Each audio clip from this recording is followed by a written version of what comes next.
தலைவரே, என்னாச்சு உங்களுக்கு? திடீர்னு என்னமோ உங்களை பற்றி எல்லாம் வாட்ஸ்அப்பில் ஒரே பேசிகிட்டு இருக்காங்களே. என்ன பேசுனீங்க? என்னமோ ட்விட்டராம அது என்னது? அதில் ஏதோ நீங்கள் வாழ்த்து சொன்னீங்க, என்னென்னமோ போய் சொல்லி பேசிக்கிட்டு ஒரே வாட்ஸ்அப்லேயும் ஃபேஸ்புக்லேயும் உங்களை பற்றி பயங்கர விமர்சனம் பண்ணுறான். நான் உங்களோட ரசிகர் தலைவரே. மாவீரன்லேருந்து சிவாஜி வரைக்கும் உங்கள் ரசிகனாக இருந்தவன்.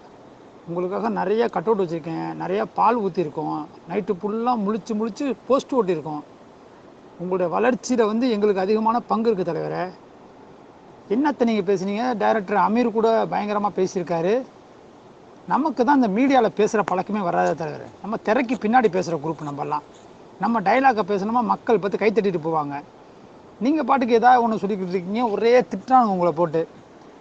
நம்ம வாய்ஸ் தான் 96லேயே நார் அடிச்சுட்டாங்க தமிழ்நாட்டு மக்கள். தமிழ்நாட்டை காப்பாற்ற முடியாது நீங்கள் திருப்பி 2001 நம்ம ஆட்சியில் உட்காந்துருச்சு. அப்போயே நம்ம வாய்ஸ் பல்பாகி போச்சு. நமக்கு எதுக்கு தலைவர் இதெல்லாம்? உங்களை நம்பி எவ்வளோ ரசிகர் இருக்கோம் நாங்களாம்.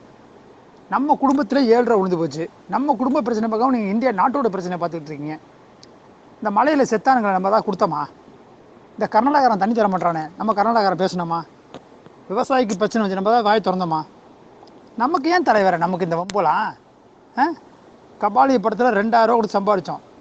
இப்போ இந்த பஞ்சு மிட்டாய் கடையில் நோட்டு வந்துருக்கு பாருங்கள், அடுத்த படத்துக்கு 4000 ரூபா சம்பாதிக்கிறோம். அதுதான் நம்ம வேலை.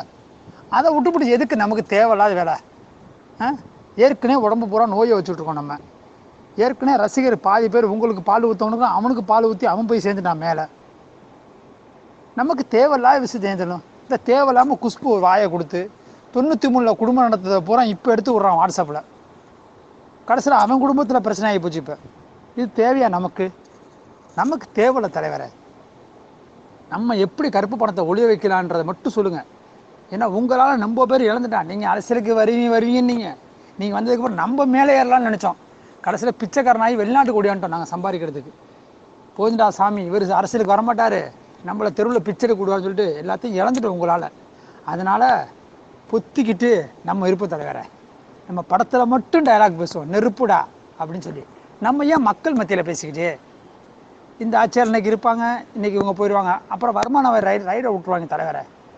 அப்புறம் அந்த வீடு எப்படி கட்டினீங்க, அப்புறம் உங்கள் பழையசை எடுத்துருவாங்க 83, அப்புறம் ராமாவரம் தோட்டம், அந்த கதையெல்லாம் எடுத்தாங்கன்னா அப்புறம் மக்கள் நீங்கள் அழகாக நடிச்சிட்ருக்கீங்க தலைவர் மாதிரி, இப்போ அப்பா வேஷத்தில் இருக்கீங்க. நம்ம அப்படியே ஓட்டுவோம் காலத்தை.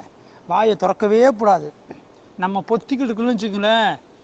1984 நினச்சில ராமாவரம் தோட்டத்தில், அப்புறம் நான் 9 நாள் ரூமுக்குள்ளே இருந்தோம்ல, அப்புறம் அந்த கதையெல்லாம் வச்சு விட்டுருவாங்க. அப்புறம் ஏற்கனவே ராமதாஸ் நம்ம மேலே குறை வரியில் இருக்கார். ஏற்கனவே அடி வாங்கின லிஸ்ட்டில் நான்லாம் இருக்கேன். நான் ஏன்னா 2-3 ஊரில் படமே ரிலீஸ் பண்ண விடல பாபாவை, நமக்கு தெரியும். அதனால் நம்ம அதிகமாக பேசக்கூடாது தலைவரை. நம்ம படத்தில் மட்டும் டைலாக் பேசணும். அதுதான் மக்கள் கைத்திட்டே இருப்பாங்க. நேரில் பேசணும்னு வச்சுக்கோங்களேன், கிழிச்சிருவானுங்க கிளின்னு. ஏன்னா இப்போ வாட்ஸ்அப் ஃபேஸ்புக்கு நம்பர் 1ல் இருக்குது, டிவியை விட ஃபாஸ்ட்டு. அதனால் நமக்கு இந்த அரசியலும் வேணாம், இந்த அரசியல் தலைவர்களும் வேணாம், நம்ம நாட்டுக்கு வாழ்த்தும் சொல்ல வேணாம், ஒரு கர்மாந்தரமும் வேணாம். நம்ம வீட்டில் 7 ரூபா விழுந்துருச்சு, அந்த பிரச்சனையை தீர்ப்போம். சரிங்களா? ஏன் தலைவரை உங்களெல்லாம் ரசிகர்னால காரி துப்புறான் தலைவரை. வாட்ஸ்அப்பில் கண்ணாப்பண்ணான்னு பேசிட்டு போகிறானுங்க, ஃபோனை போட்டு திட்டுறானுங்க. வேண்டாம் தலைவரை, பொத்திக்கிட்டு நம்ம இருப்போம். நம்ம எதுக்குமே வாய் திறக்காத ஜென்மம். நம்ம ஏன் இதுக்கெல்லாம் போய் வாழ்த்து சொல்லிக்கிட்டு பேசிக்கிட்டு என்ன? அதனால் எதுக்குமே வாயை திறக்காமல் நம்ம பொத்திக்கிட்டு போலீஸ்காரன் பக்கத்தில் உள்ள வீட்டில் ஜெயலலிதாவோட பாதுகாப்பில் அங்கே இருக்க போலீஸ்காரன் நம்மளை பாதுகாத்துட்ருக்காங்க. அதனால் நம்ம அமைதியாக அங்கேயே இருந்துருவோம். தெரியுதா சார்? வேணாம் தலைவரை, நல்லா இருப்பீங்க நீங்கள்.